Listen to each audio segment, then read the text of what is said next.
Howdy ho, Lions fans. Welcome to the Detroit Lions podcast, episode 402. This is the Detroit Lions podcast, the official Detroit Lions podcast for Reddit. I've tripped over that the last 4 shows. I have no idea why. I've done it 400 times. I'm your dashing and thick host, Chris. With me is the good-looking and effervescent and most glorious co-host of mine and great friend, Jeff Risden. How are you doing, brother? It is good to be back with you. I missed you this week, Chris. It's good. It's good to see your smiling face. It's all my fault. I'll just say it now. Yeah, I'll get into it real briefly. It's my fault, but I'm glad we're here. Glad to have everybody with us. We got a great show today. It's a little drafty in Detroit. The knocks aren't the only thing hard in the city. Everything old is new again, or it can only be Jared.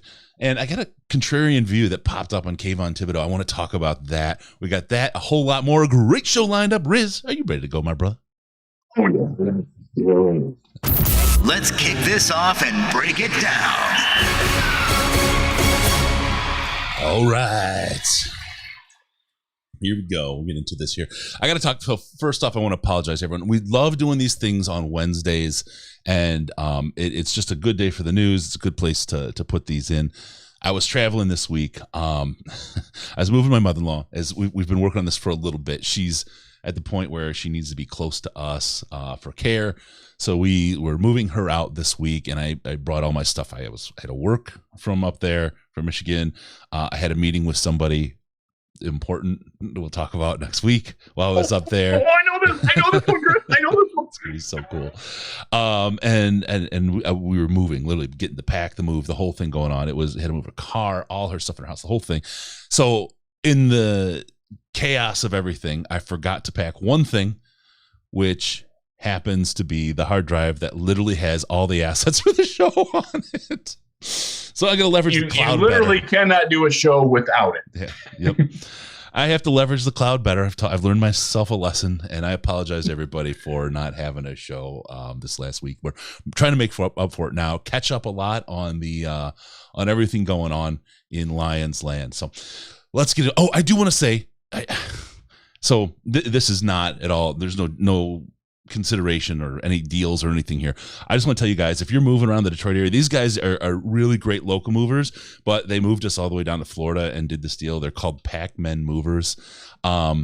They were awesome. I've had 2 cross-country corporate moves where the company paid literally 3.5 times what we paid these guys to put my mother-in-law's stuff together and get it down here.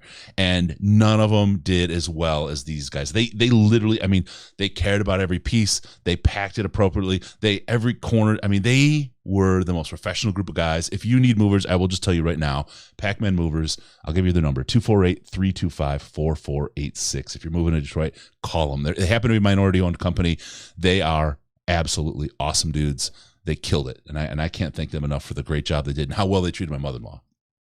Unsolicited, Chris giving away promos there. That's something, man. That's cool. I'm glad to hear that.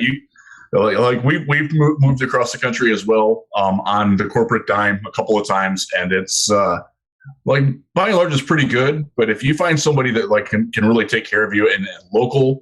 That's awesome. So yeah, good for them. Yeah, good job. Pac-Men, right? Movers. Yep, Pac-Men Movers. Cool. Good dudes. John over there. I mean, like I said, they truly care, and no matter what you're doing, when you do your job, you can tell when somebody cares about their job, no matter what it is, and when they care, they do so much better for you. It means a lot. So, you spend a lifetime getting your worldly goods together. You don't want them tossed down the stairs into a heap. So, right. You do not. You don't want them breaking a futon as they get it out of the truck. Yeah. Let's talk about this really quick. April Fools. It's just trash anymore. It needs to stop, Chris. It's all the same. Stop with this. It's done. It's played out. It hasn't been entertaining since I was 12, which was 1984. Stop. Just stop. Yeah. It was what's the Edelman one? That one was pretty funny. Coming to Tampa, the people in Tampa bit hard, and it was yes, they did. That was good. But I think there was so much of it, and so much of it is just stupid. It's I saw one that was good, and it was Founders Brewery saying that they had like a Crystal Pepsi version of KBS coming out, and several people bought into it. My BS factor went up pretty quickly on that. I was largely offline yesterday on April Fool's Day just because I don't want to deal with that crap. Like it's just, come on, repetitive. That's the thing. Like, I love something creative. I love a good creative joke or fool or whatever. But the repetitive kind of same old. I'm just not down. That's not my thing. Yeah. They're like, I'm doing the old fight. Like, no, stop. All right, let's get into some Lions news. Will Smith on that. Some real Lions news. Then we'll skip the Kyler stuff. The city of Detroit, our fair maiden of a city, has landed the 2024 NFL draft. What an absolute opportunity this is. I'm so happy. I'm so stoked. We will be there and early planning stages, but I guarantee we will be there with bells on and flames, baby. This is going to be a good time. Join us. You can guarantee we'll have an in-person draft party. I'll tell you that right now. Oh, heck yeah. Yes, absolutely. And we know how to throw a party. So get ready for that. That'll be a lot of fun. That's true. Riz, true. Yeah, I know you'll be there, right? You can't help. Oh, absolutely. It's going to be great. I am so excited for it. I've been to both the ones that were in Chicago, and I was at the one in Cleveland last year. I'm actually at my parents' house outside of Cleveland right now. I'm remote. That's why my background looks a little different. And why my sound is weird because my microphone didn't work on their Wi-Fi for some reason. I don't know why. Your camera looks great compared to normal. Well, I'm trying, man. I got to impress my mom and dad. I think my socks are still wet. I think I actually left them here because it was so like. So I'm very excited about it. I enjoy doing the draft. I enjoy like what goes around with the draft, like the draft village that they have. They did a fantastic job with the one in Cleveland. Unfortunately, the weather was just brutal. Otherwise, Greg and I would have enjoyed it a lot more, and some other people that I ran into. But yeah, it's the NFL does a really good job of producing entertainment, family-friendly entertainment. You can take your kids down, you can take your dogs down if you need to do that. It's a great time. It's well curated. It's well conceived how they do it, and it's just so much fun being around. Seeing all the different fans from all the different teams decked out in their gear, appreciating the downtown area. It's going to be, right in the Comerica LCA, that whole little entertainment district right there, Campus Martius Park. Yep. It's a great location for it. It's a great venue. It's going to be a whole lot of fun. Is it official that it's in Campus Martius, or has it been speculated? That is officially speculated. Let's put it that way. Got it. The permits haven't been filed yet, but that's where they're going to be. is the understanding that I got from somebody who's eminently familiar with the process. There you go. All right, so that's going to be fun. A lot to still go on that, but definitely. It's going to be, and like they will have a lead team there, like as soon as this draft is over. Like This year is in Las Vegas, next year is going to be in Kansas City. And Kansas City, if you've ever been there, they have the worst airport in America. They're apparently opening a new terminal next year. Like they've revamped their airport. So I'm morbidly curious for that. I don't typically go to the drafts unless I can drive there. I did go to the last one in New York, and I'm sorry, two before the last one in New York. Mm-hmm. And I went to both in Chicago. I went to the one in Cleveland. I was going to go to the one in Nashville. Wound up having a family emergency and couldn't go to that. But I'm very stoked to get it. It's worth it. If you're local, it's absolutely worth it. If you're coming from out of town, I know the British guys who do the podcast. I can't think of the name of their podcast. I feel really bad about that because I've been on it and they're good dudes. They're coming over for it. That's going to be a lot of fun. It's a great time to celebrate being a Lions fan. It really is. Yeah, and in Kansas City, I'll tell you, has the weirdest strip club rules. I mean, I talk about your red garter when you go to the combine. If you go to the non-alcoholic fully nude bar, they still wear pasties, but the bottoms are off. It's so weird. I've heard. It's just such a weird. Yeah. It's such a weird thing. Anyway, there you go. Definitely. I'm stronger in my coffee. definitely worth. You just got to be prepared for the draft, right? You got to be ready. You got to know what the layout of the land is, so you can get the best opportunity for a good time. I will say this: I really hope that they have an indoor venue ready, because every year that it's been on the road, there's been one day where the weather's great, it's like 70 and sunny. Then there's a transition day, and then the last day. And you can, my son and I still talk about this. 2016 in Chicago, my son was with me. He was the token Texans fan. He was literally the only person there in Texans gear. So he wound up being on national TV a lot because they wanted fan reaction. So producer came over to him. The second time they came to him, he was so cold he literally could not move. We were frozen. My guy Rishi, who came to the draft party, he was sitting there with us, and our friend Matt, who's a Colts fan. We were there, and we were shivering so hard, and you couldn't get up and go to the bathroom. They've changed things a little bit, fortunately, but there will be one day of just brutal weather. Be ready for it. I hope that the NFL realizes that and plans indoor activities so you can be out of the cold. And like Greg and I last year, like, we're troopers, man, but we were really cold and really wet. It was really annoying. We go to the pizza joint in downtown Cleveland and go into the bathroom just to stand under the hairdryer to dry ourselves out a little bit. The cold never bothered me anyway. There's your Frozen reference. Ba, ba, ba, ba, ba, ba. All right, moving on. No, the one thing about the draft, though, being in Detroit, and this is the thing I think is something for folks to really look at.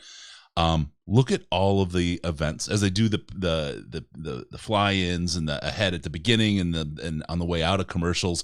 Check out all the events and what they do. Check the pre-draft stuff. Get an idea. Start doing your research to make sure you know what you want come draft, and you kind of have a good map in your head of the things that you have to see. There's some great stuff going on, and this is a great opportunity to get prepared for when it's in Detroit and you're having all that fun. All right, so draft 2024 in Detroit. Cannot wait. Let's go to the 2022 draft, if you don't mind. It's kind of topical. It's coming up in 26 days? Yeah. Something like that. And let's go back. How far are you going back? Way back. We're back to 2009. It's been since 2009. That was Martin Mayhew's first draft. Yep. Since the Lions have had this much draft value. Lions have the highest draft value since 2009 right now in this draft. Thank you, Duckney, in the Detroit Lions subreddit for posting that. Tons of value. Perfect time. Huge needs all over the place. What a great time. I mean, we talk so much about the Lions kind of being out of sync and out of cycle with the rest of the NFL. Oh, what a terrible time to have the second round overall pick because, there's not the standout absolute and as Todd McShay said, it sucks to be Detroit. Yeah. Oh, God, we're out of sync. But the way our team is built, the way things are, it's a great time to have all that value to play with. So let's talk about the roster a little bit, Riz. Needs. All right. We've got all this value. We've got this. How are we going to spend? How are we going to capitalize on the value we have? Let's just start with, look at the roster right now. What are some weak spots on the roster? And we'll get into needs, right? But let's just, from a big, broader perspective, let's think about what's weak right now. Right now, your starting safeties are, and remember, there's 3 in this defense. They don't start 2 safeties. They play 2 linebackers and 3 safeties, or 3 cornerbacks, but ideally 3 safeties. So right now, your 3 safeties are Tracy Walker, which is fine, Will Harris, not so good, and Brady Breeze. That's your safety tandem, right? It's your trio right now. Yeah. That's bad. That's among the worst in the NFL, and I say that as one of the bigger Tracy Walker advocates that's out there. That's rough. That's really, really bad. You went right to need. I love Tracy Walker. I think our guy. I do too, and I think he's going to be. I think he's going to be fine. He's. I think he's an asset. I really do. But Will Harris and Brady Breeze, or CJ Moore, if you want to throw him in there, which I wouldn't, but. Maybe he beats out Breeze or Harris, but they got to get 2 more safeties before the season starts. I don't care how they do it. They got to get 2 more. Well, let's talk about 4-2-5 on defense. Let's talk about what those 5 are. It's 2 or 3 cornerbacks and 2 or 3 safeties, right? Right. Depending on the alignment. And it depends on, like, if the opponent is in 12 or 22 personnel where there's 2 tight ends or a fullback and a tight end, it's going to be a third safety. If they're in 11 personnel or a spread or 0 personnel or 10 personnel, you're going to have 3 or 4 cornerbacks rather than safeties and or linebackers on the field. That's the way this defense works. Yep. There you go. So absolutely. And the problem here now, right, is we talked earlier about what you get by setting up your defense this way. Hey, you know what? You're not as crippled as linebacker as you were, right? Because you've taken the focus off of that. But now you have to stock up on cornerbacks and safeties. That hybrid Will Harris cornerback safety guy who's kind of floating between the two gives you some depth. Let me use a word let me touch you in your fandom. Let me touch you in your fandom. He's multiple. But you need cornerbacks. You've put pressure on those two positions. That's a factual statement. I'll give you that. You've put pressure on those two positions, and you need players there. And that's what we're looking at. So safety, huge. Talk about cornerback. How do you feel about cornerback right now? If everybody's healthy and plays to the best of their ability, I feel pretty good about it. Do I think that's going to happen? I'm not sold on that. I'm worried about Jeff Okudah. I'm worried about Jerry Jacobs' availability for 2022. Yeah, we're still in 2022. Yeah, I'm not. He had knee surgery in December, right? Or it was December 1st, I believe it was, or 2nd. Jerry, you can correct us if you're watching. That's a turnaround time where he's probably going to maybe be ready for the beginning of training camp to do stuff that you would normally be doing regularly. And look, it's hard to project that because we don't know Jerry. Obviously we know Jerry, but we don't know how his body responds to this. Is he going to be able to go full bore? Is he going to have compensatory injuries in the other knee or a hip or an Achilles or something like that? I know he's getting really good treatment, but I can't count on him to be ready week 1. I just can't. Now, long term, heck yeah, man, sign me up, baby, belt me in. I'm there. But between him and Okudah coming off of yet another injury, I'm concerned. Malik Onwu, fine, okay, that's good. Give me that over Warrior. I'm happy with that. I think his playmaking is very good. I actually wrote a thing projecting his contract at Lions Wire. Please check that out. I actually got word from an agent of one of the people that I mentioned, and he's like, "You did a really good job with this," so that made me feel good. But AO is in the last year of his contract. If you're worried about cost containment, you probably need to get another cornerback or 2 into here. There's Will Harris, Bobby Price as the hybrid safety corners. I'm not real sold on either of those. Maybe Will Harris sticks. I don't know. But there's not a team in the NFL that has too many corners. I'm in Cleveland right now. The Browns feel fantastic about their top 4 corners. I can tell you they're still looking at drafting one. And they've got 2 former first rounder Pro Bowl caliber talents on the outside in Denzel Ward and Greg Newsome, and they're still looking. That tells you how important corner is around the league. You can never have too many of those guys. So I wouldn't be surprised at all if they dipped into the corner at some point. Yeah. Dr. Avatar, yes, hit the like button, folks. You're just sitting here having a great conversation. Yes, please do. Hit that like button. We love it when you do that. It helps us out. We appreciate you for doing that. So I'll just me. I think Jerry's going to be fine. Now you do worry about the compensatory injury. Yeah. A different use of that word. English is such a messed up language. That word means 2 completely different things, but it has the same word. Yeah, exactly. It's not even a homonym. It's the exact thing. Yeah. So with that, that's obviously a potential. But his rehab, he's been killing it, man. He's been killing it. I know he's attacking it. Really. And Okudah posted a video this week. He looked good working in actual CB drills. He was a little slow coming out of the break, but you'd expect that being 4 months out of the, or he's actually 6 months out of the Achilles. I wouldn't even have expected him to do that, to be honest with you. I mean, a little slow is okay, right? At this point, that's those drills are tough, man. And can I just drop this? Yeah. I'll do a little dust. I think he's the new slot. Oh, interesting. I think he and AJ Parker are going to be manning the slot corner positions in Detroit, not outside, because I think Jerry is outside, AO is outside, and I think if they're bringing somebody in, it's going to be an outside guy. Yeah.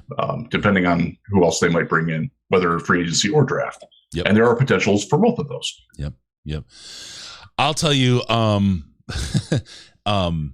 Jerry's he's attacking it. He looks really good already. I mean, just seeing him, talking to him, things are good in Jerry world. I'm not concerned about his rehab.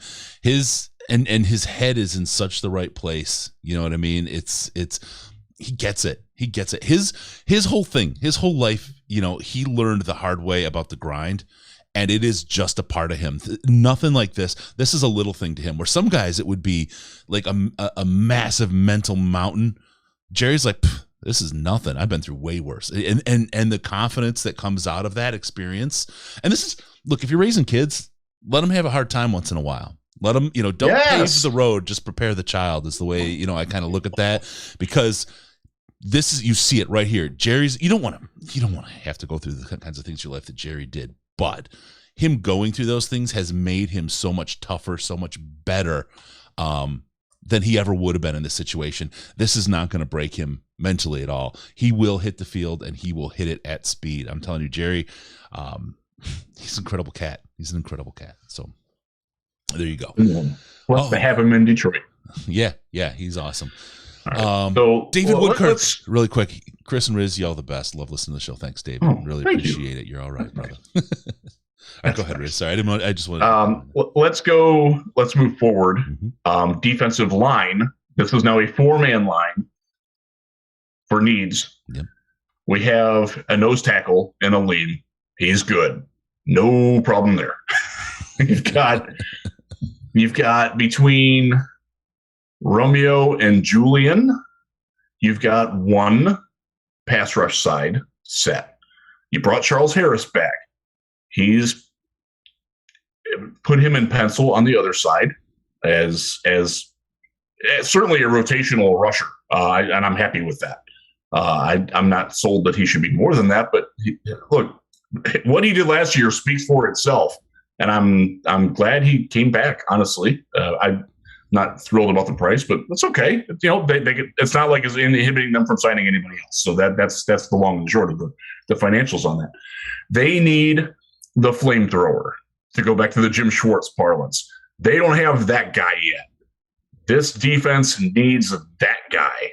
Now, it could be Aiden Hutchinson, it could be Kayvon Thibodeau, it could be Boye Mafe, it could be Jermaine Johnson, it could be George Karlaftis, could be any number of people.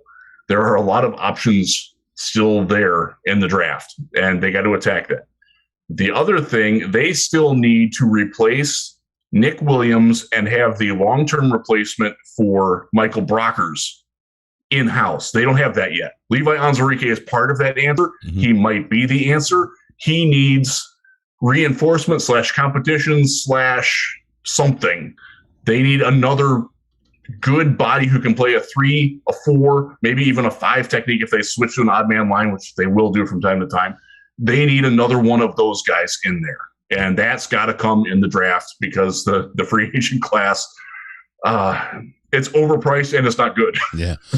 Right. As you were talking about this, Steve O hits, I think the Lions could use another 3 tech in the draft that could actually get pressure on the QB. Absolutely. Yep. Absolutely. And like a guy like Travis Jones, a guy like Perion Winfrey, the guy, I'm blanking on his name. He's from Iowa State. He's a big guy, and he's really good, and he's underappreciated. And he's got a Nigerian name, and I'm blanking on. I'm sorry. I'm wildly overly tired. I'm bad with names to begin with. So I like him a lot, and I know my good friend Eric Schlitt is a big fan of his as well. And I'm blanking. I'm seriously spaced out. That's sad. But it's a good year to need a defensive tackle. There's some good ones in this draft. Yeah. There really are. And you get them for mid-draft value too. I mean, it isn't like you have Logan Hall from Houston is another one. A guy who can play the 5. He's played the 3. He's a little light for that. He's a little needs some technical work. But Cameron Thomas from San Diego State, another guy who can move all around and do that. Played inside, even though he's an outside guy. We've talked a lot about positional value with Kyle Hamilton. Defensive tackles high is another positional value. The third rail on the subway there, but you're not forced, and if to get the guy, you're not forced to take that positional hit at defensive tackle this year. There's some good guys you can get a little bit later, mid rounds of the draft, to really make real difference makers. So I think the draft sets up really nicely that way for the Lions. I do too. And just on positional value, I'll go on a complete little tangent here. Listen to the draft dudes, Joe Marino and Kyle Krabs. They talked about the positional value of safety specifically, because that's a very hot button issue, both on our podcast and in Lions Land in general. It was last Sunday's show where they talked about it, and Kyle had a fantastic breakdown of why the undervaluing of safety and the antiquated notion that safety isn't a value position. And he backed it up with numbers and figures, and it was really good. So I would highly recommend that. Draft dudes, I'm pretty sure it was Sunday's show. If it wasn't Sunday's show, it was Monday's show. But give those guys a listen anyways. They're both friends of the show. Kyle will be on this after the draft to help break down what the Lions have done after the draft. That's positional values are changing, and at safety, they're changing quite radically, where the value for taking a guy at 2 or 32, it's not out of line with where the NFL is headed very quickly. Right. Is the long and the short of it. Yep. Yeah, absolutely. No, that's a good one. And I will just kind of put the stamp of approval on Kyle Krabs. I mean, anything they do over there is great stuff, but Kyle, he's a genuinely good person, and this is one of the things. It's important to me. You know how important it is to me, Riz. I've met a lot of really awesome people since we've started this. Kyle's one of those. He's super smart. He does a great job. Has great takes. I know nobody's perfect, and nobody knows everything, and no one's going to get it right all the time.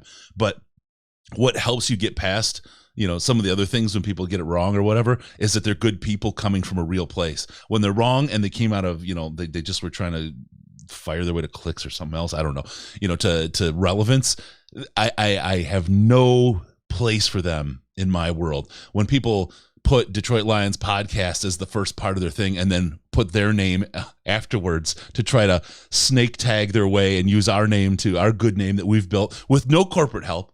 We're just a little thing on our own, right? They steal our stuff and try to snake off our name and our hard work to get themselves to rank better. Those people are pieces of trash. Kyle Krabs is not that. Kyle Krabs is a very, very cool dude, a smart guy, brings great stuff. So long way to say it, I love Kyle Krabs. I can't wait till he's on the show. You've brought a lot of really great guys into the fold here for the show, Riz, and he's definitely one of them. We will have a very popularly demanded guest either Wednesday or the following Wednesday. Soon. He's committed. Isn't it? Oh, good. I love him. Just working on time. I love it. People in the Slack know who it is. Yeah. All right. So that's let's see. We kind of talked about the defensive side of the ball. I feel like we've covered. Do we want to move? Do we want to talk linebacker? I don't know. We got too deep on it. Just real quick on linebacker. And this is my take, and it's something that I wrote at Lions Wire today. It's something that I also wrote in breaking down Jared Davis's contract. Folks, they're done at linebacker. You might not like it. I might not like it. Their linebackers are Derek Barnes, Alex Anzalone, Chris Board, and some combination of Josh Woods, Sean Dion Hamilton, and Jared Davis. That's their linebacking core, folks. They're good with that. Trust me on this when I tell you this. I have firsthand information on this. They like those guys. You might not like it. I might not like it. It might not make any sense. They like it, and they're happy with it. Don't expect anybody before day 3 at linebacker. There you go. Period. There you go. I will.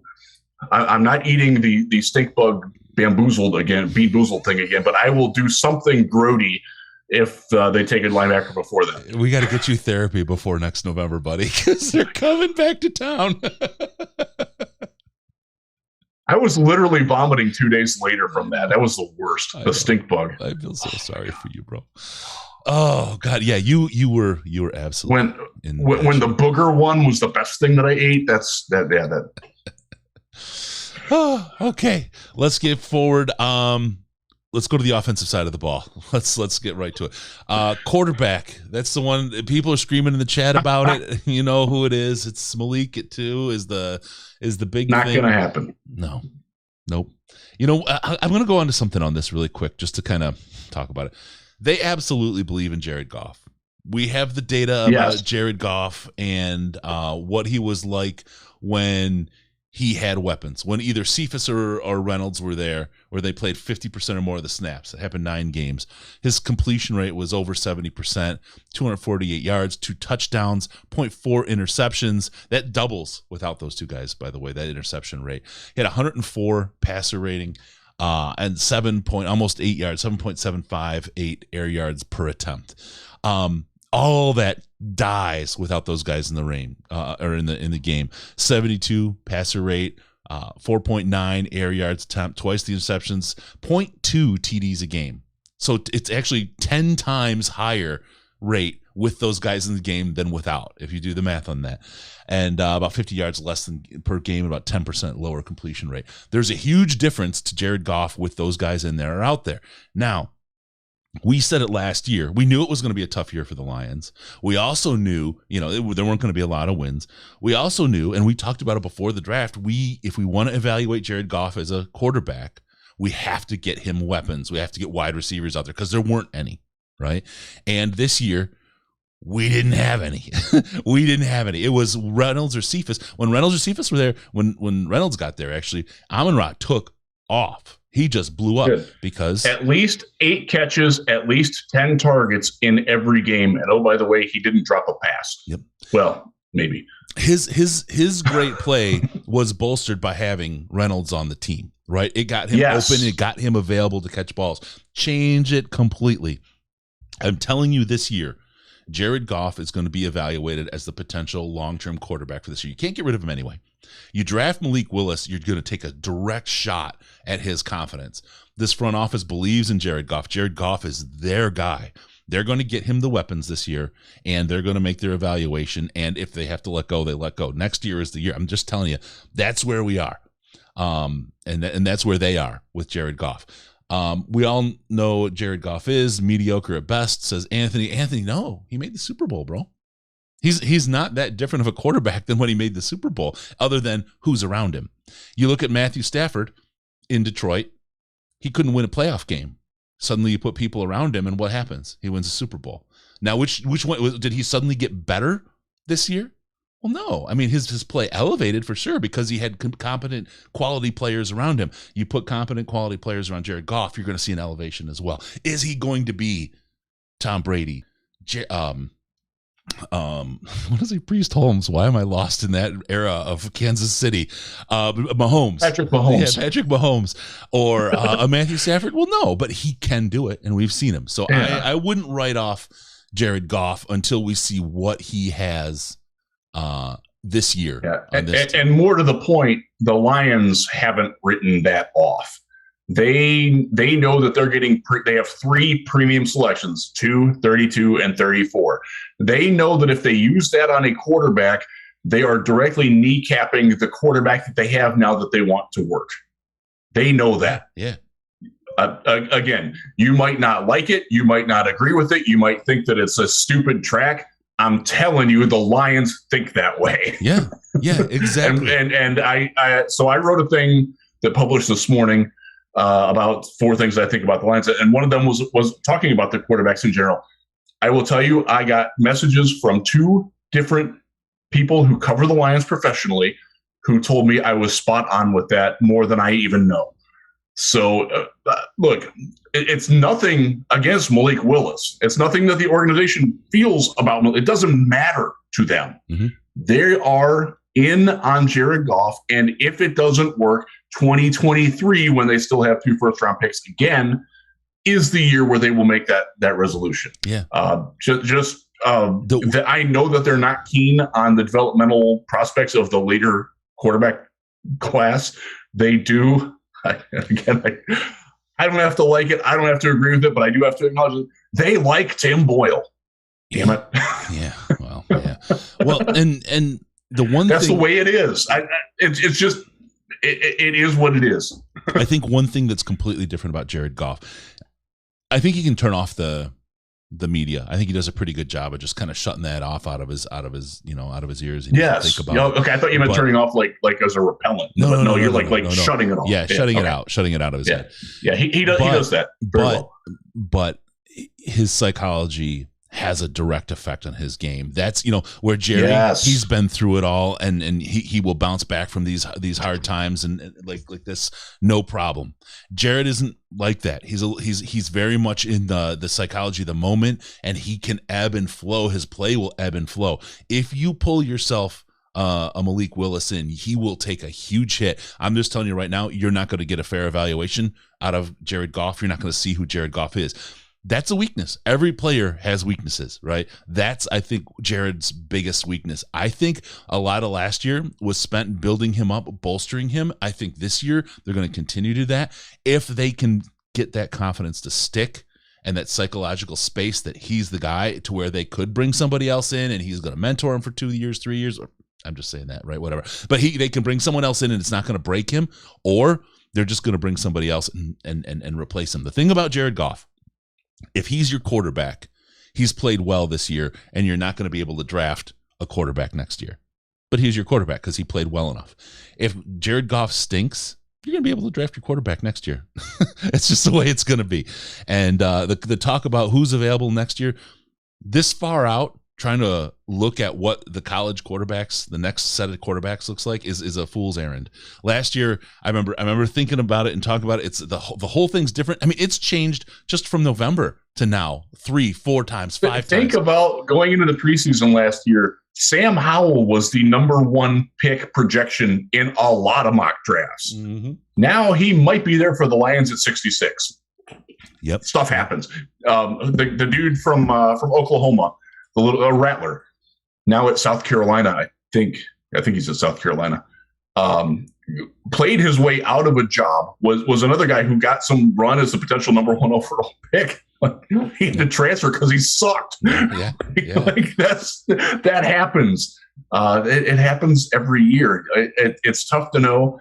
I will say I'm a massive C.J. Stroud fan from Ohio State. Mm-hmm. The fact that he threw to all the wide receivers at the pro day this year, that was done deliberately by the Buckeyes and the program to set him up for that sort of hype. Yep. And they're very much believing in that.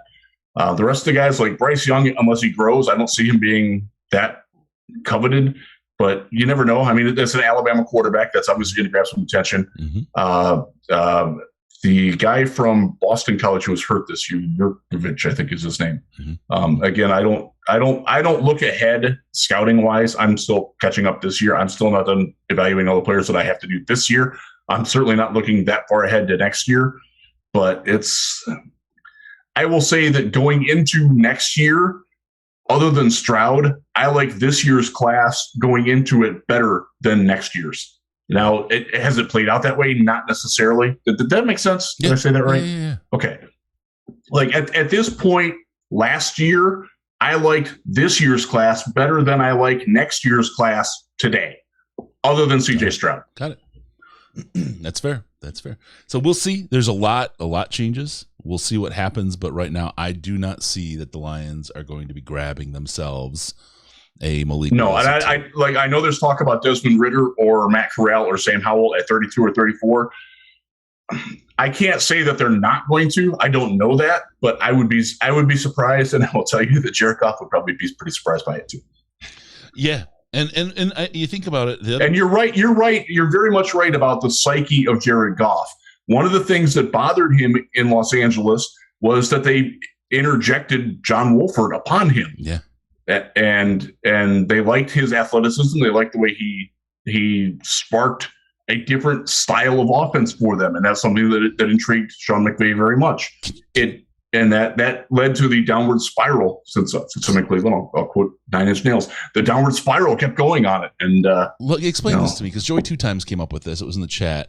A lot of people forget that McVay was feeding Goff audibles through the headset at the line of scrimmage. Once the NFL caught on to it, Goff fell off dramatically. I don't get that. I don't understand that. I mean, you can only talk to, I think it's like 15 seconds left. Yeah, there's a 15-second cutoff. Yeah, so it gets kind of difficult there. And what do you mean they caught on to your headset communications? I mean, who cares if it's Goff or McVay calling the audibles? You know what I mean? I don't understand the point on that. Sorry, Joey, it doesn't make the biggest thing with Goff was that he lost confidence in his own ability. Yeah. And some of that was from the coaching staff. Some of that was the war inside his own head.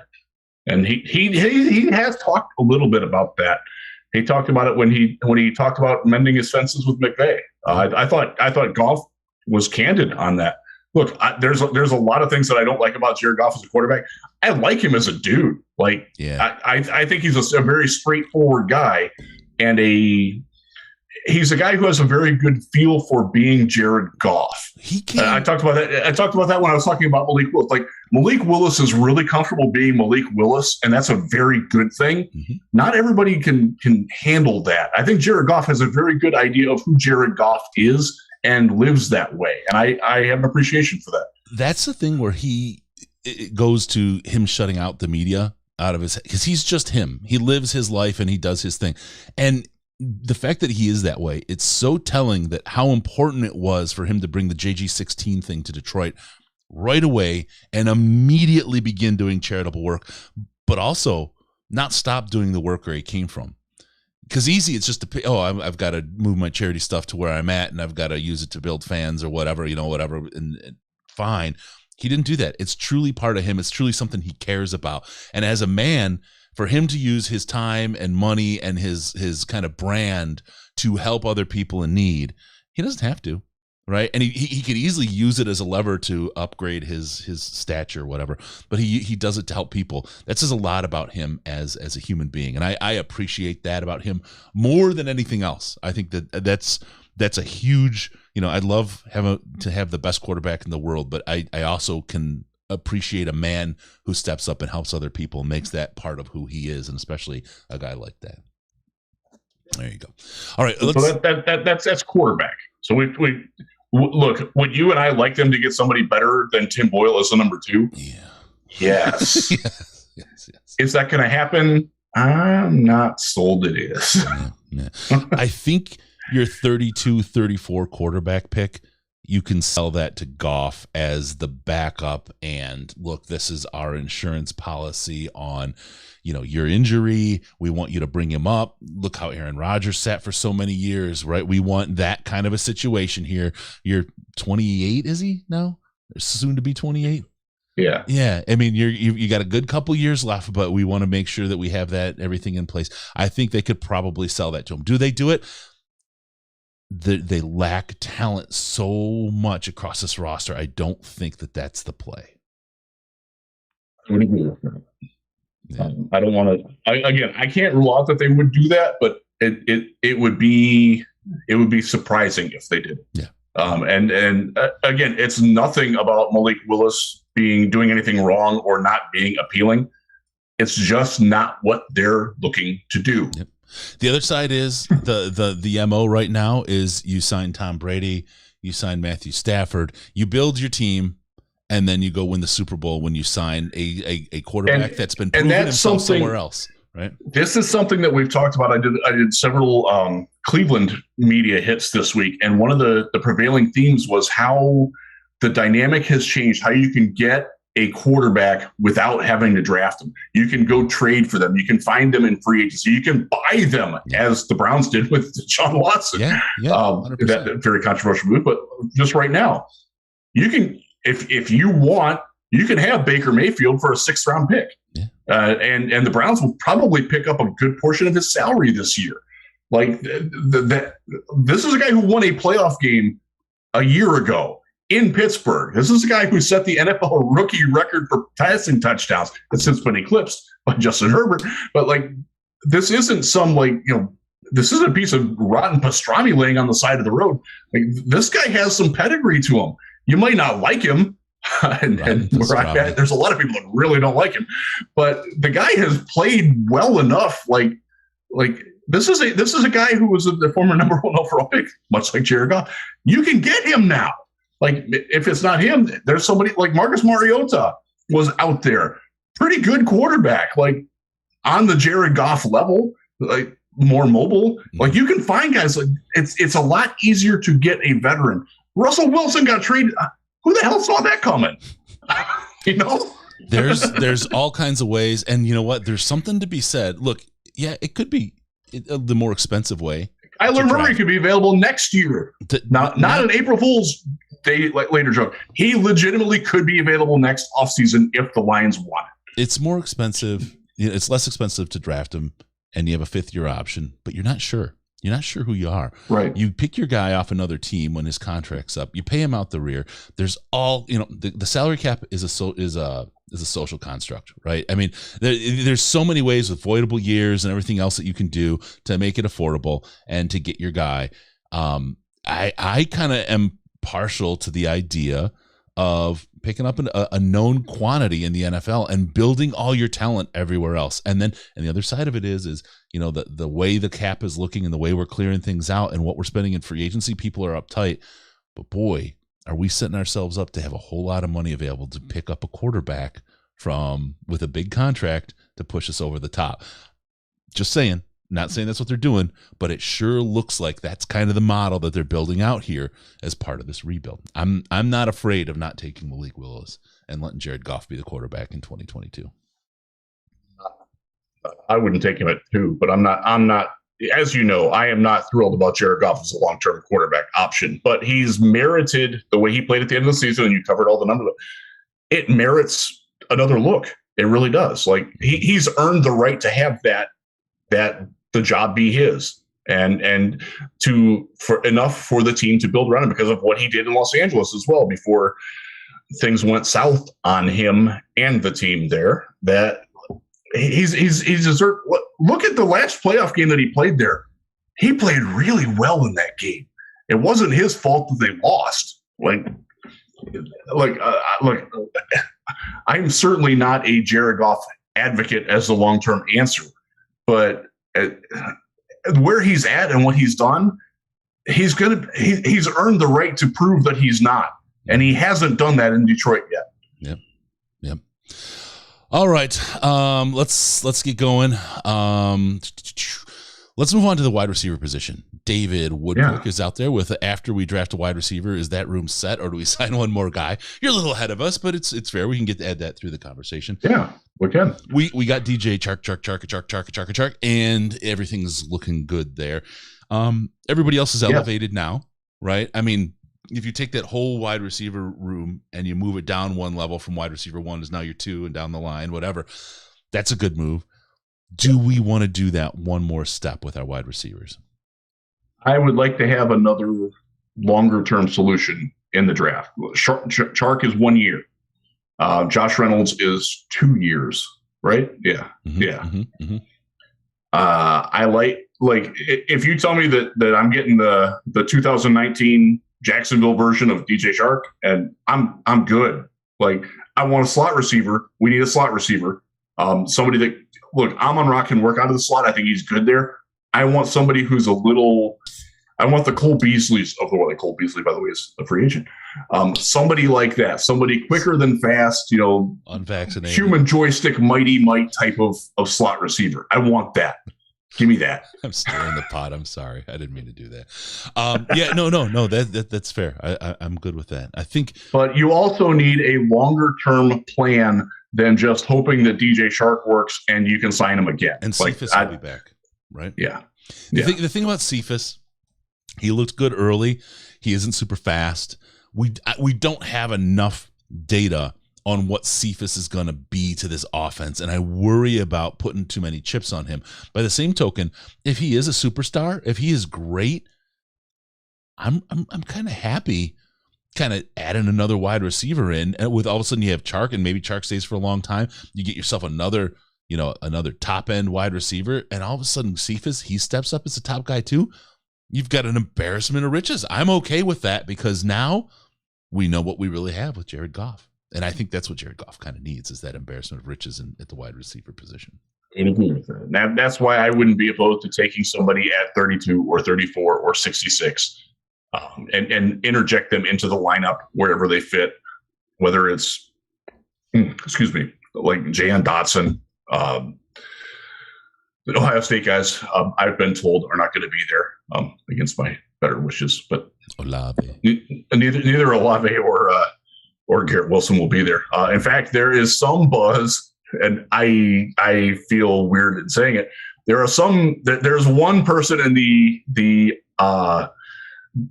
online draft media who is convinced that the Lions are taking Garrett Wilson at 2. I've told him to stop smoking. And he acknowledges that like it's more of what he wants them to do. Or share what they're smoking. Come on, I'm down for something here. This sounds like a good time. That stuff's legal in Michigan now. So. That's the craziest, dude. Being up there this time, everywhere I went, I'd be driving down the road. All of a sudden, oh wow, I'm driving through a cloud. It was crazy how different. I drove from the Grand Rapids area to Cleveland. Every single billboard I saw between Grand Rapids and Ann Arbor was pot related. Every single one, other than the personal injury lawyers and gambling. That's all there is. And gambling, right? I gambled my ass off when I was there. God, did I go hard on the sports book, man? I was betting Wings games. I threw a bunch of money at stuff that's yet to come. I was betting the conference finals, the NHL final. I went. You put any NFL draft bets down? Because there's some over unders on there that are fairly appealing. Yeah. I'll be back. I'll be back. We'll get things going there. All right. Let's move on. Tight end. They need one. Yeah. A blocker. They need one. We've got a blocker, I guess. I just don't know. I'd like to have a blocking tight end that is actually still a passing threat, if that makes sense. They don't have that. Yeah. The guy that they got from the Saints, and I pulled 3 different people that covered the Saints, and they're all like, wow, somebody wanted him. Was like the basic vibe that I got from all 3 of those guys. Yeah. Shout out to Adam on the podcast, because he was like, I can't believe somebody actually paid for him. Was the exact quote that I got from Adam, who is No Music No Intro, asked me to stay on Twitter. So let me ask you. We talked to him earlier. If you haven't seen it during the Senior Bowl, we interviewed him. I really like Dan Bellinger. He's a guy who can get later. I think he can kind of fill that role. I think he can give you a lot. 6th round, I'm feeling for Dan, and I think he could be a really, really good dude in that spot. And they got to look at him. What do you think? He's a good one. It's a good year to need, but I'm a big Jeremy Ruckert fan out of Ohio State. I think he's undervalued.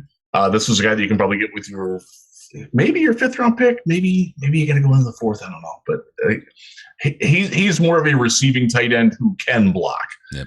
And I think look, if you're going in with Brock Wright and what's his name, Griffin as your tight ends, and Shane Zylstra, I guess we can't rule him out. Mm-hmm. He's still there. Technically, Jared Pinkney's still on the roster too. Like, you need another one, because when Hockenson went down, we saw it's an offense that is designed to have the tight end produce. And if you don't have a tight end that can produce, excuse me, like when Hockenson went down, you got to change your offense. Yeah. Now, that wound up working for the better this past year. I wouldn't count on that happening again. So you've got to get someone in there. Yep. And that is a big need. Yep. Along with wide receiver. Again, I don't think you're getting a wide receiver 1, but you can probably get a wide receiver 1A with Amon-Ra or 1B. And I think that's the way, quite frankly, that the offense will work well. I'm good with that. And it can. There are still free agents that are out there. Probably not that you want to pay what the market rate is right now. So if you can get one at 32, 34, 66, go do it. Yeah. Yep. I'm good with that. All right. So, not before safety, though.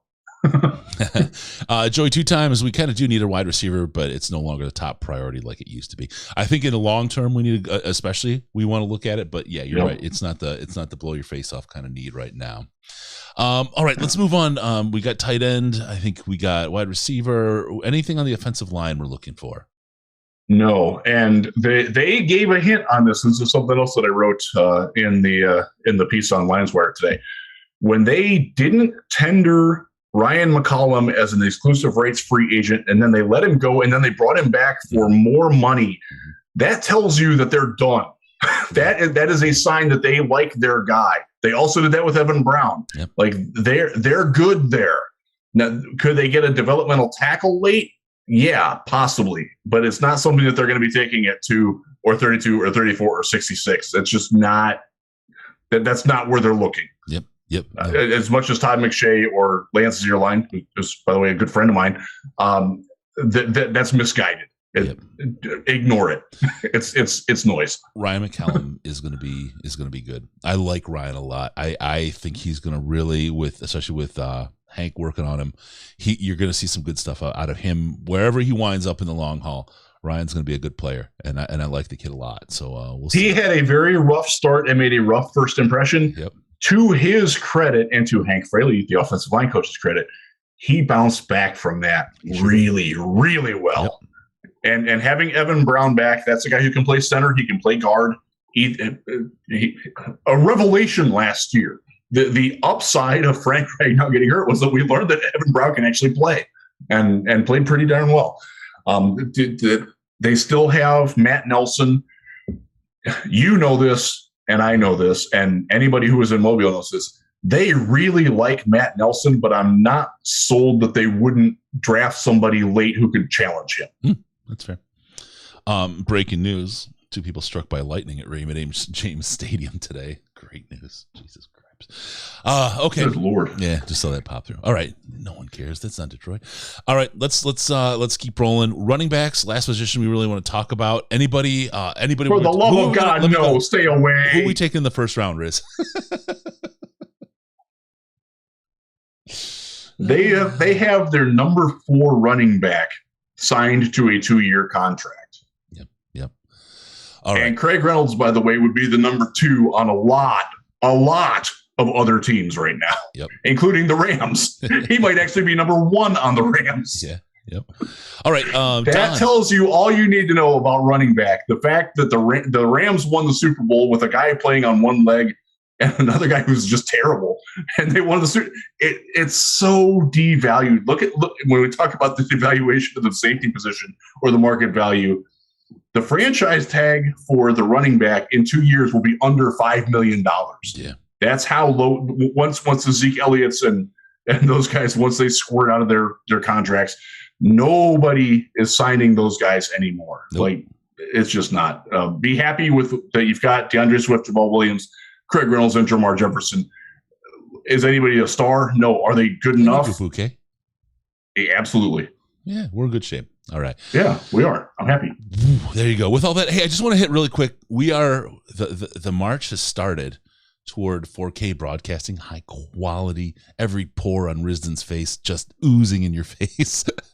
Head on over to our super chat, and we're using the super chat to help fund this. It's a couple grand to make all this work, but it is totally worth it. If you got a couple bucks to share, hit us in super chat, share your love, and help us push this. It's the equipment thing. Riz knows how much we've spent along the way, and this is one that we need a little help. Yes. We need your help with. So if you don't mind, you got a little bit of extra change floating around your pocket, hit us up on the super chat, send us a couple bucks. We will appreciate it much, and we'll get this going to 4K. We'd really like to have this all locked in ahead of the preseason and get everything running and up and going before the preseason. So there you go. 4K quality coming at you. Help us out in the super chat to make it happen. We're on our way to making this go. Also, let's see. We've got news, and everything is hard in Detroit, including the knocks. Detroit Lions have landed hard knocks this year. Everyone knows, but we haven't had a chance to weigh in on it yet. But brother, I love it. Is awesome. I am so fribbing stoked for this. This is you got a team who's been working on a culture for the last year hard, and they needed to, right? The Quinn and Patricia years just created a caustic pool of acid in Allen Park, and very, very quickly, within a year, you see just this massive changeover in player attitude, the staff attitude, the coaches, everybody. It's a complete level up, right? Over 9,000 kind of move in just a year. And I'm so excited to see the fruits of these seeds they planted in the last year and where they're going with it get exhibited. This is going to be something I think this is going to play really, really well for the team nationally. I think this is a staff of coaches, a group of players who have everything in place to make one of the easiest to root for teams that folks have never heard of nationally. A lot of people came out loving Dallas after last year's Hard Knocks, and it's like, oh yeah, Zeke was funny and all that, right? Great. But they're America's team, that whole thing that they got going on. Detroit has never had that sort of elevation into the national consciousness. Oh. I think this is going to be just amazing for Detroit, the franchise, and for that to be announced on the same day as the draft. I mean, you start looking forward and you say, man, something's happening to Detroit. Something is really happening, not just in football. You got Cade over in the Pistons making some noise. The Red Wings are looking better and better, right? They continue to level up. I guess baseball's coming. But this is really, really something. I literally can't name one Tiger. I have so much hope for the city of Detroit. And having just been there, I had dinner downtown at Prime Proper with a couple people. I'm just so excited for the city of Detroit. I haven't lived there now. God, it's been 19 years, something like that. No, 15 years, 60, somewhere around there.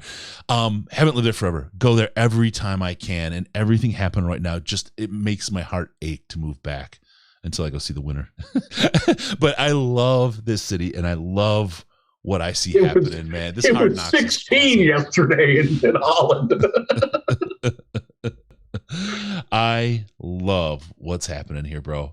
Hard Knocks is going to be awesome. I'm stoked for it. I'm very excited for it.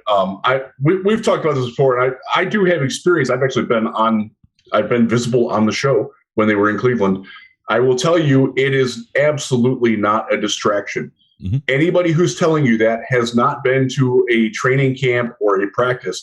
There are already camera crews everywhere. Everything is filmed from multiple angles. The infamous hill is a camera bay. There are 5 or 6 cameras up there at every practice now. They're pointing in different directions. There are guys with handhelds that are in the coaching huddle listening, and then they're picking that up. They're used to this. It's literally wallpaper to them. It is not a distraction whatsoever. The Lions have final say on the final production. So they film, I want to say it's 2,000 hours for each show, and they whittle it down to a 48-minute product. Yeah. The 48-minute product is shown to whoever on the Lions is going to be approving it, and I will assume that Chris Spielman and Rod Wood will have a lot to say about that. This, by the way, big feather for Rod Wood and Sheila and Chris Spielman, who are all responsible for this happening. Yeah. If you're going to give them crap a lot, you got to give Sheila a lot of credit. The draft and Hard Knocks do not happen without her insisting upon it. And it doesn't happen without Rod Wood being good at what he's doing away from the football field. They're better on that. So don't worry about it being a distraction at all. Don't worry about the play. Well, some players ham it up. Like Jamal Williams is, oh my God, this guy's going to be a star. Yeah. He's a ham off there. And you think about some of the stories, right? I think like Jerry is going to be a hell of a story.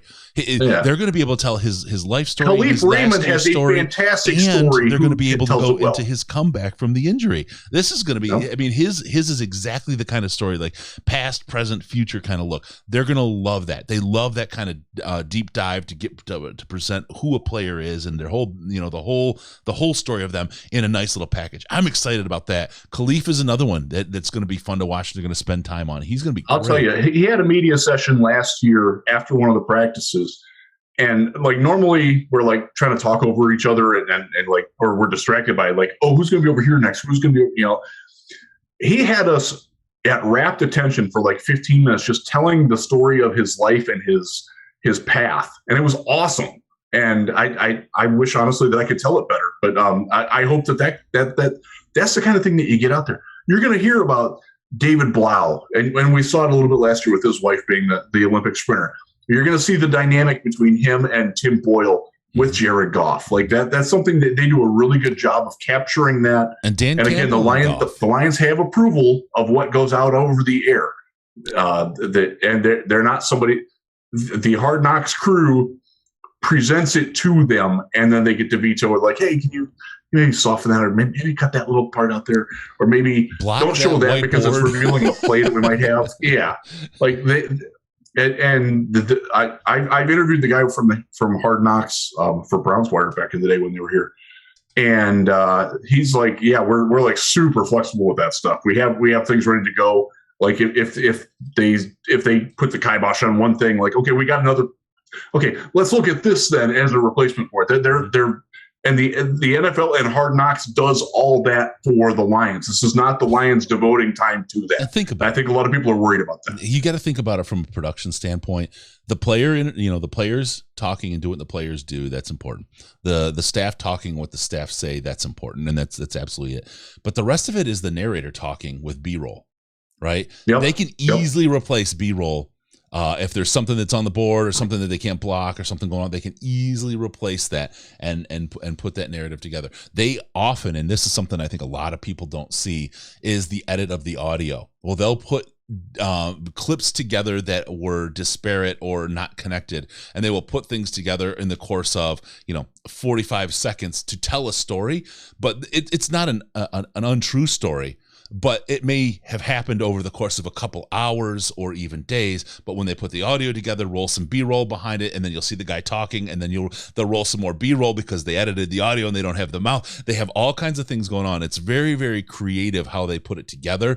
Again, not untrue, not like fake news, but it's not necessarily how they show it. This is how it plays out. So really creative, very talented team doing that work, and I'm super, super excited. Some of the the tricks in the video space and the production space are just amazing, just absolutely amazing. It is, and they've won Emmys for it. They do a really good job with the production on it, and I'm very excited that the world gets to see Dan Campbell beyond just the press conferences, because I think there's a lot of people that think he's this, dumb meathead that's going to try to bite your kneecaps. And if you've spent any time at all at training camp, those of us who are fortunate enough to get to go to practices and watch him work or be at the Senior Bowl, we know that's like, that's part of him.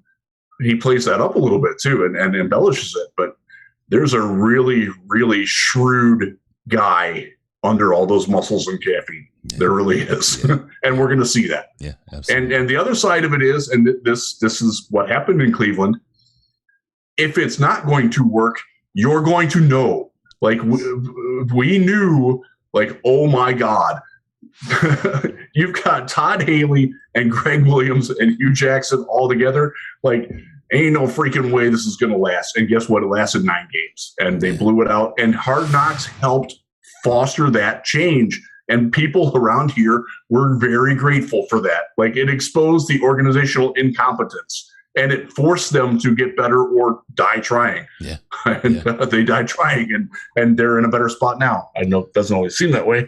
But yeah, it's Jeff Fisher got blown out of the Rams for that. Look how much better they are for having Jeff Fisher's faults exposed. Now I know there's a lot of talk about Jared Goff not liking being on Hard Knocks. He's been on it twice. It's okay. He'll live. He's a professional. He understands. That's 7-9 bullshit of Jeff Fisher. Hey, Detroit Blue Jay, I got to give you big love, brother. Big. What's the thing? Something like that. I don't know. Big love to you, brother. Super chat. $50. $50 rolls in. Best Detroit Lions coverage on YouTube, man. Thank you so much. Appreciate that very, very much. Going into the 4K bin. We'll fund this and make this happen. I'm telling you guys, there's all kinds of fun tricks that come with this. So the 4K change, you're gonna love it. All right. If you haven't hit the like button, need a makeup budget. If you haven't hit the like button, that helps us with the algorithm and does all the things we need to do. The 4K is going to help us there too, just so you know. So a lot of good stuff coming, a lot of really, really, really good stuff. All right, from Hard Knocks, there was a signing of note. Everything old is new again, or as I said, it can only be Jared. Jared Davis signs with the Detroit Lions, seals the deal at linebacker. We are done. I'm going to make a prediction. Okay, it's a bold one. I could be wrong, and you can tell me I'm an idiot. That's fine when it's all over. But let's see it play out and see where it has. Jared Davis has his best year ever this year. I really think that in the NFL. I think we will see the Lions' favorite Gator have his best year as a linebacker in the NFL. Not a super that would be, high bar, right? I mean, not through the roof. I'm not trying to knock on the guy. He was all right as a rookie. Yep. Like he was a functional starter as a linebacker as a rookie under Jim Caldwell. Then he needed time away to get his head back after the Patricia years. I'm just telling you straight up. I think he's going to come back and he's going to gel with this coaching staff. You're going to see Charles Harris. You're going to see a guy who wasn't there, who shows up and just booms it. That would be. I'm telling you. That would be very nice, and I will certainly root for that. Look, it's interesting to me, and I put this in the Slack, and people sort of like push back against it, like. People freaking hated that guy. They hated him. Yeah. And it's interesting now that it was like, oh no, we didn't like how he played under Patricia. Like, no. For Jared Davis to come back, look, was he always a dude in the community? Was he always liked off the field? Hell yeah, he was, and he earned it. He's a great human being, somebody that you want to root for, and somebody that will do. He embraced being part of Detroit, even when Detroit didn't embrace him, and that speaks a lot about his character. The fact that he did that, and the fact that he wants to come back. That says a lot about Jared Davis. Can I say? I mean, you see it with Slay, you see it with Diggs. The folks that were in Detroit loved Detroit. They hated the coach. The city's infectious. I'm telling you, man. I love the city of Detroit. Everything about it, being there. I mean, it's just there's something. It gets under your skin. Detroit is a very, very special place. With Harry Johnson put a thing up on his Instagram story the other day about it, like just randomly, like I miss Detroit. Yeah. some place in Detroit. Yeah, like that. Yeah, that's it means something. And it's.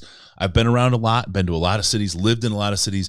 There is nothing like Detroit. Detroit's a very special place, and I will live and die with that city. I bleed. Detroit, Lions blue, all that stuff, whatever. But these guys, you see these guys.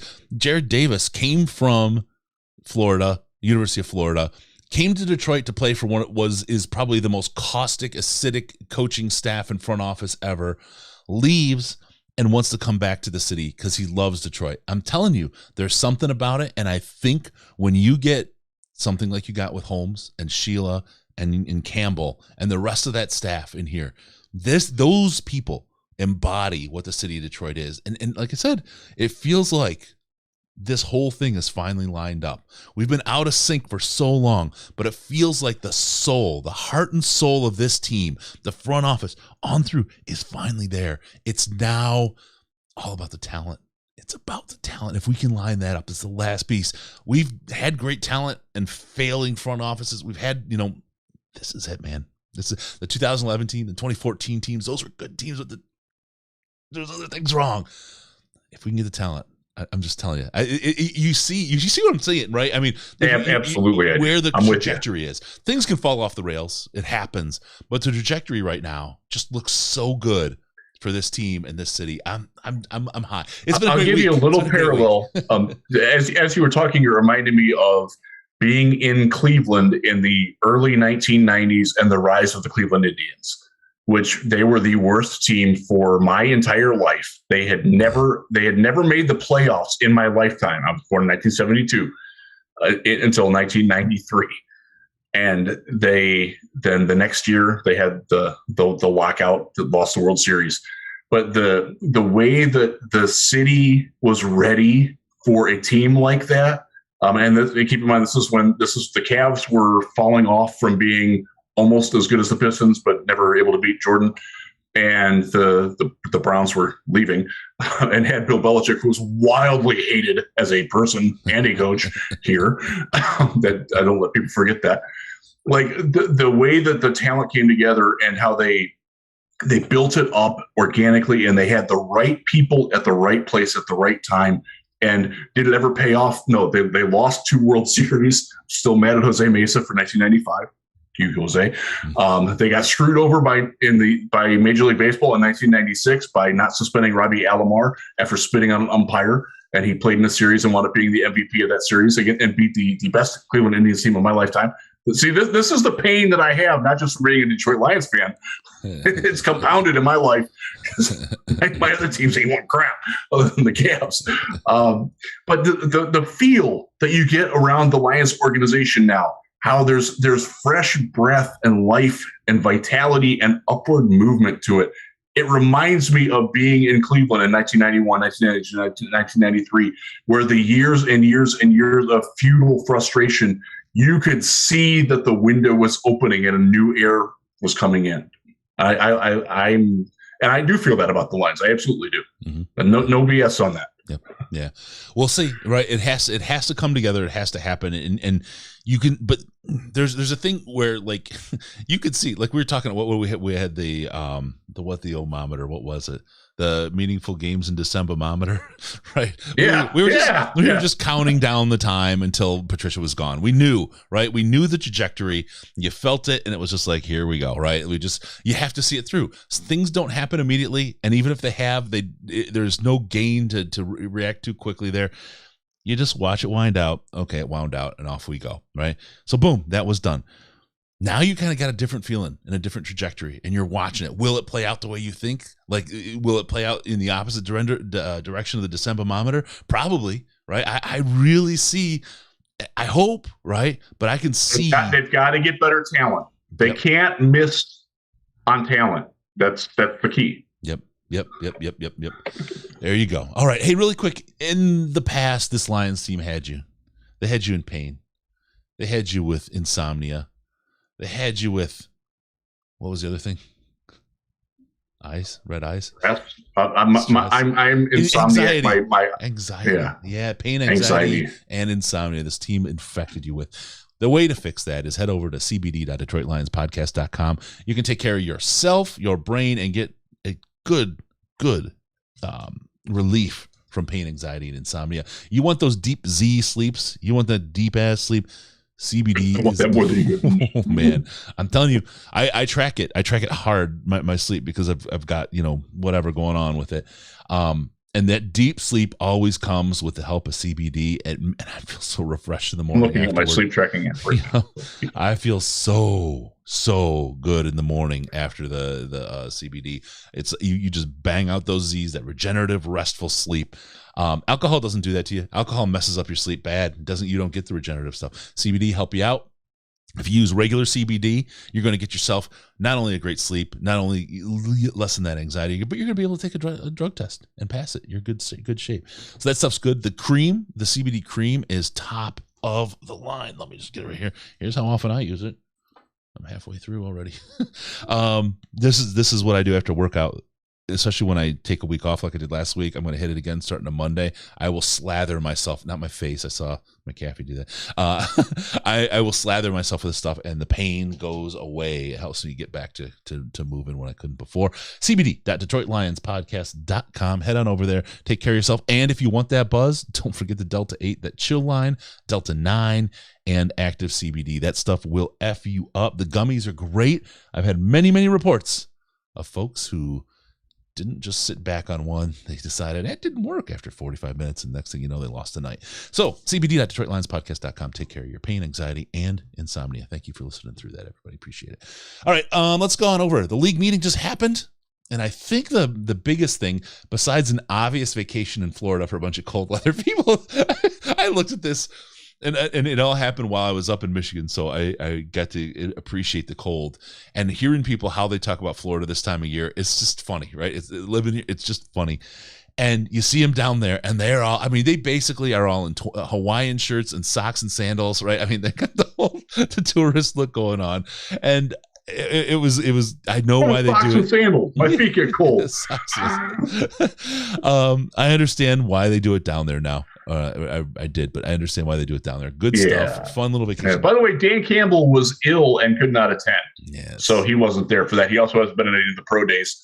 Undisclosed illness. He's apparently fine, but he just didn't go. So Brad Holmes was there. Obviously, Sheila was there. Rod was there. They talked to the local media. I was not there, unfortunately. I was freezing when I took us off in the greater Grand Rapids area. And right now is my kids' spring break. It started yesterday. Like at least half of Zeeland, Michigan is in Florida right now. At least half. And I'm here in Cleveland. Yay. I'm telling you, everybody's in Florida. We're already getting 1,000 people a day moving down here, but this time of year is 1,000 people a day. Good Lord. Yeah. It's like a 360,000 person city every year we're building here. It's crazy. But thank you everybody for doing it. And make sure you spend all that hotel tax, because I don't want to pay any state income tax, and you guys take care of that for me. Biggest My wife and daughter will be there for 8 days in Orlando in June. I'd like to thank the Risden family for paying my state taxes.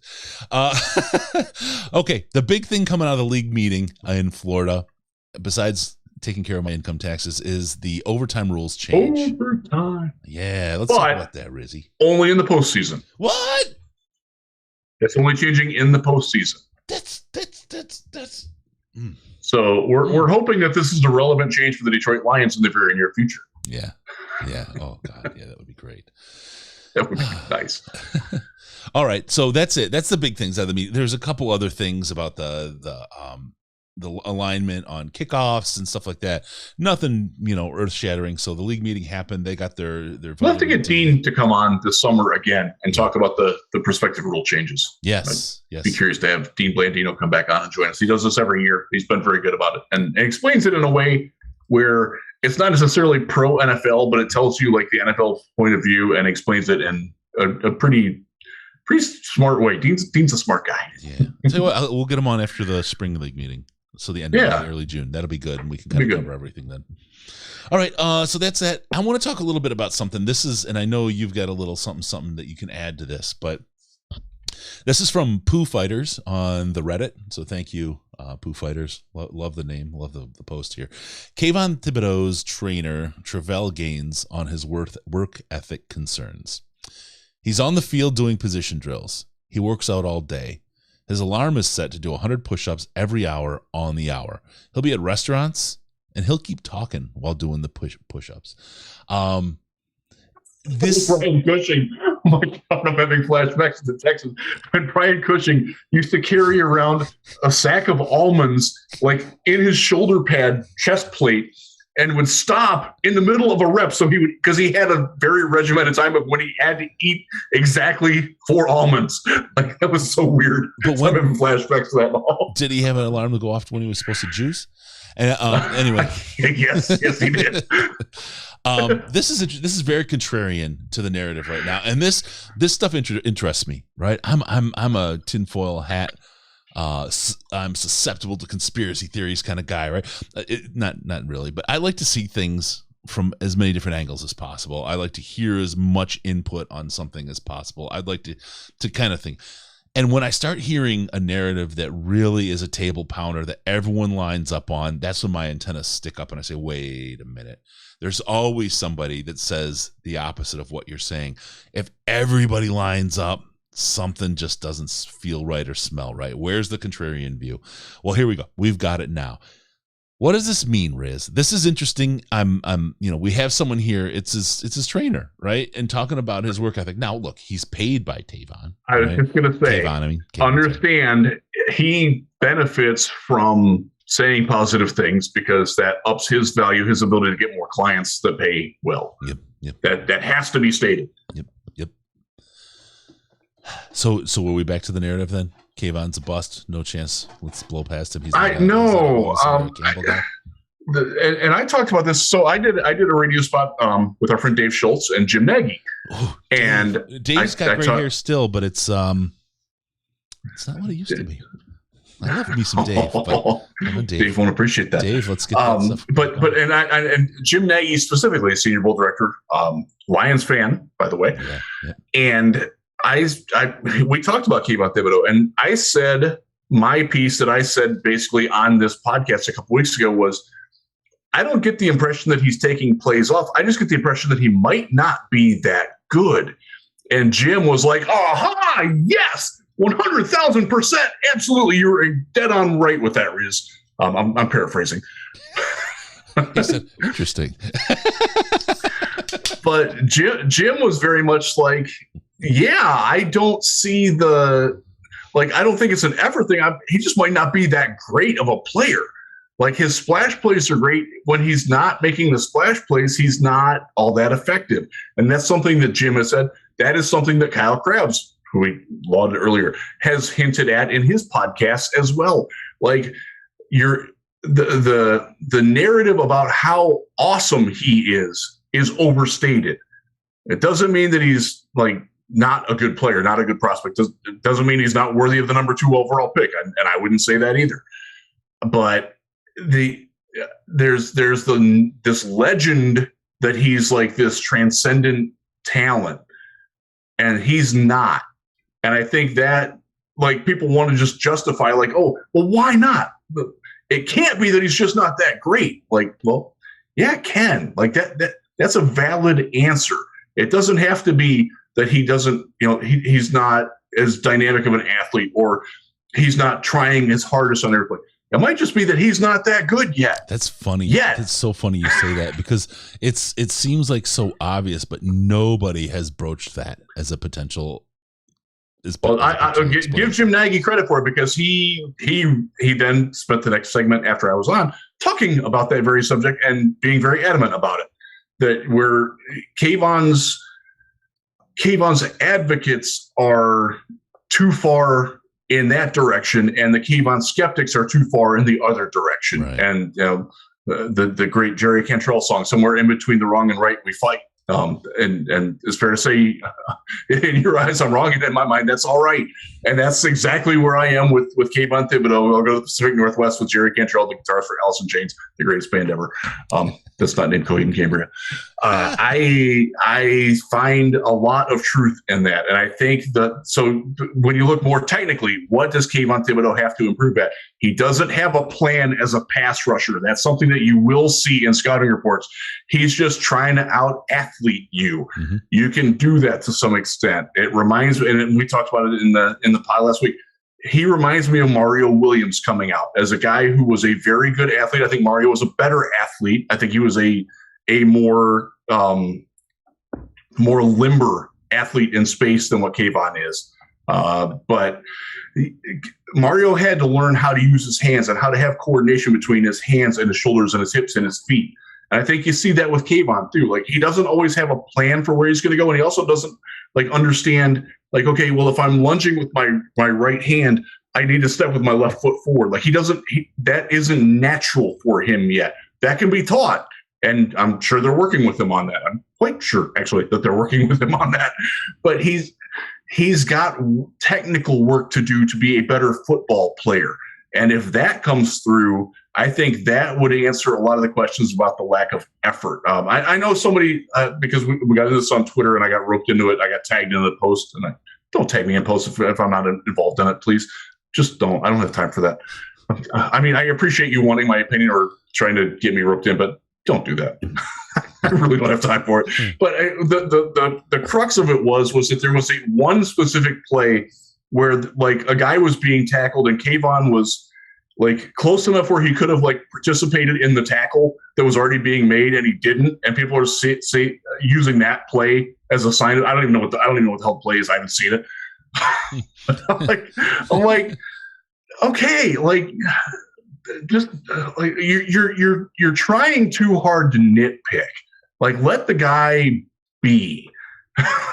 So I see the tweet. I don't have my readers on, but I can read that. It says Clowney 2.0.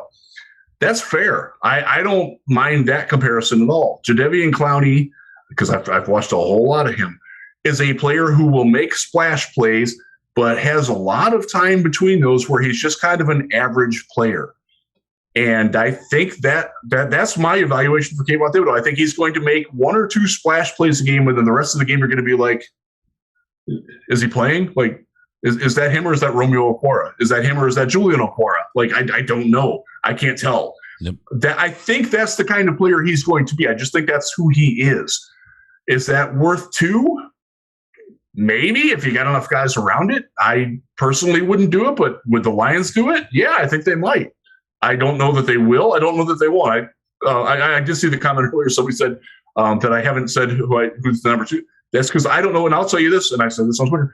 I don't think the Lions know who they're taking at 2 yet. Yep. Whether it's Aiden Hutchinson available or not, I don't think they've made that decision yet. There you go. All right, we got a couple things coming up. Killer player breakdowns. There were supposed to be 2 that dropped last week.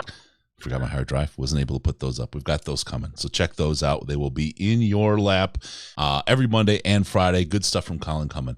We've got the draft party coming. Bigger, better, stronger, faster than ever. That's coming. You're going to love that. We're going to do some mock drafts. We usually do one show every year. Yeah. It's great stuff. I think we're going to do 2 of them this year. 2 different mock drafts coming up starting a week from Wednesday. We're going to start knocking those down. Get ready for those.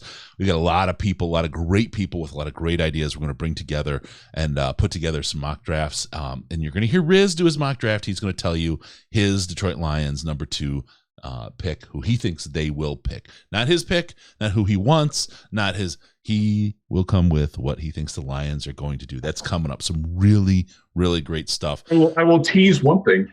My pick for who I want has changed since the last time we spoke. Yes. That's all I'll say. All right. Really quick, I want to go over some key dates for the NFL. Off-season workout is coming up. OTAs, all that stuff.